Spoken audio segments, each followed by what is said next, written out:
E no caso da violência sexual sofrida por uma mulher em um ônibus na semana passada em São Paulo, que se tornou público, o agressor quase foi linchado pela população que presenciou a cena. Em muitos outros casos, o linchamento acontece de fato.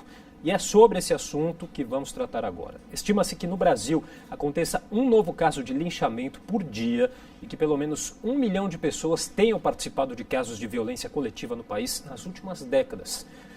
E para falar sobre o assunto, eu recebo agora a pesquisadora do Núcleo de Estudos da Violência da Universidade de São Paulo, Ariadne Natal. Olá, tudo bem, Ariadne? Olá, tudo bom? Obrigada pelo convite. Obrigado pela presença. Bom, o linchamento, ele é tipificado como um crime específico no Código Penal brasileiro? Não, né? O linchamento, o termo que a gente usa, ele se refere, né, a um tipo específico de fenômeno, mas no Código Penal, né, dependendo do tipo de desfecho, o linchamento ele pode ser classificado como um homicídio, uma tentativa de homicídio, uma lesão corporal ou uma agressão, né, a depender desse desfecho. O linchamento em si não é o crime é o homicídio, a lesão. Né? O linchamento é um nome que a gente dá para esse fenômeno. Né? Bom, e além disso, de não ser tipificado, né, a maioria das pessoas que se envolvem no linchamento público, elas raramente são identificadas ou punidas, né? Isso foi uma das contestações aí de uma das pesquisas realizadas por você, né? Isso, então, há uma dificuldade grande em punir esse tipo de crime, né, no caso o linchamento.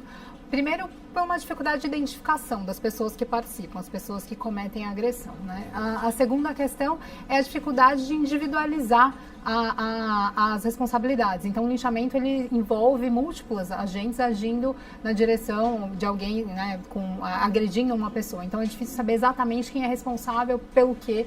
Então, nesse sentido, é muito difícil que a polícia e depois o judiciário consiga fazer a responsabilização dos casos dessa natureza. E só para a gente entender um pouquinho melhor, o que caracteriza um linchamento público? É só a agressão? Por que as pessoas também decidem fazer essa justiça com as próprias mãos, né? O linchamento ele envolve múltiplos agressores, né, 3 ou mais, agindo com o objetivo, agredindo alguém ou ameaçando, ou efetivamente agredindo alguém, sob a prerrogativa de fazer justiça. Então, em geral, tem uma acusação prévia, né, que recai sobre um indivíduo, e aí outras pessoas se mobilizam na tentativa de fazer justiça de alguma maneira. Então, a violência, ela é uma forma, pelo menos para as pessoas que participam, ela é apresentada como uma justificativa com a prerrogativa de se fazer justiça. Então, esse é o cenário, né, mais comum do linchamento. Em geral, ele se dá em espaços públicos. Também tem essa questão, o linchamento ele é feito, em geral, em lugares de visibilidade, não se dá no espaço privado. Né? Então, as pessoas que elas se envolvem, né, em eventos dessa natureza, as pessoas que praticam esse tipo de violência, e nesse caso a gente teve uma tentativa de linchamento. Né? O rapaz ficou preso no ônibus naquela situação e populares cercaram o ônibus e ameaçaram linchá-lo. A polícia foi acionada tanto para tentar, enfim, sanar aquele problema e conduzir o indivíduo para a delegacia policial para que os desdobramentos, né, legais fossem e as possíveis, né, responsabilidades fossem apuradas. O que move as pessoas, primeiro, é a ideia de que algo deve ser feito. Né? Então, a violência aparece como uma alternativa possível dentro de um cenário, de uma identificação de que a impunidade é alta, então aquela violência apareceria de alguma maneira como uma solução viável, né, para as pessoas que participam. Para além disso, tem uma outra questão, que é a ideia de que uma justiça poderia ser feita de maneira violenta. Né? Isso tem a ver com a nossa própria cultura, né? A ideia de que a punição corporal seria uma forma justa ou legítima de se punir alguém.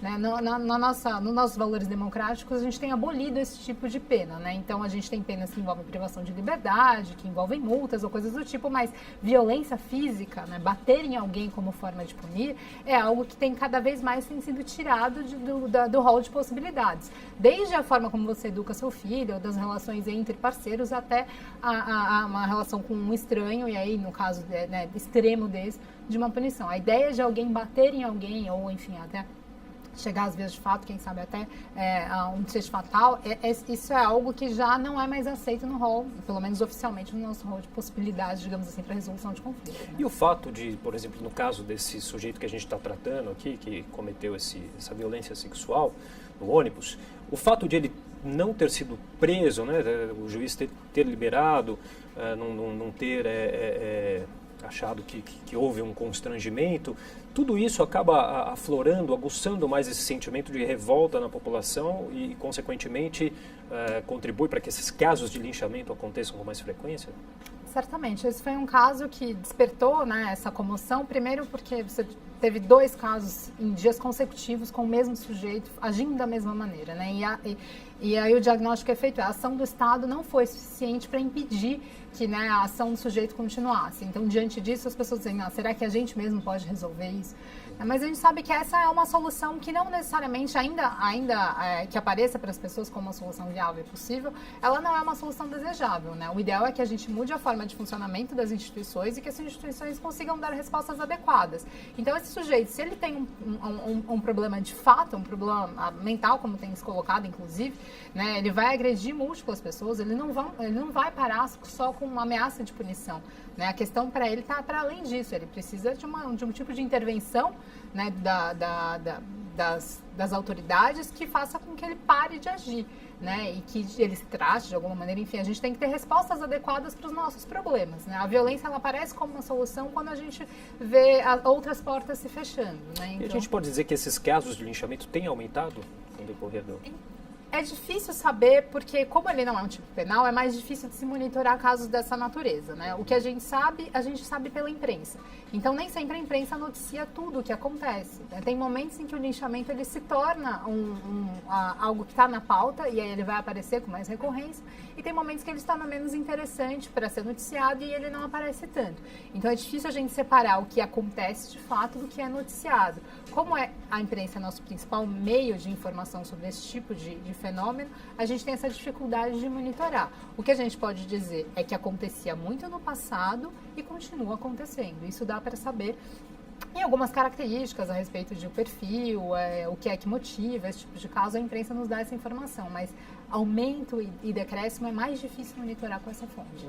E esse trabalho da imprensa acaba afetando diretamente também esses casos de linchamento?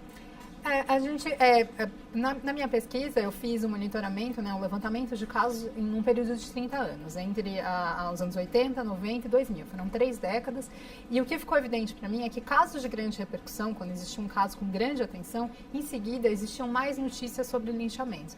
Então é difícil saber se isso acontece porque aquilo se tornou pauta e a imprensa se interessou e noticiou mais casos similares, né, em momentos posteriores, ou se é um efeito espelho, né, no sentido de que a partir do momento que um caso de grande repercussão acontece, as pessoas, de alguma maneira, elas têm aquela referência como uma forma de resolução de conflitos, então o linchamento reaparece como uma solução possível, e aí ele seria acionado mais vezes a partir de um caso de grande repercussão. É difícil separar, é quase que o enigma do ovo e da galinha, né? Mas, então a gente tem esse fenômeno, de fato, a imprensa noticiando mais ou menos ao longo do tempo.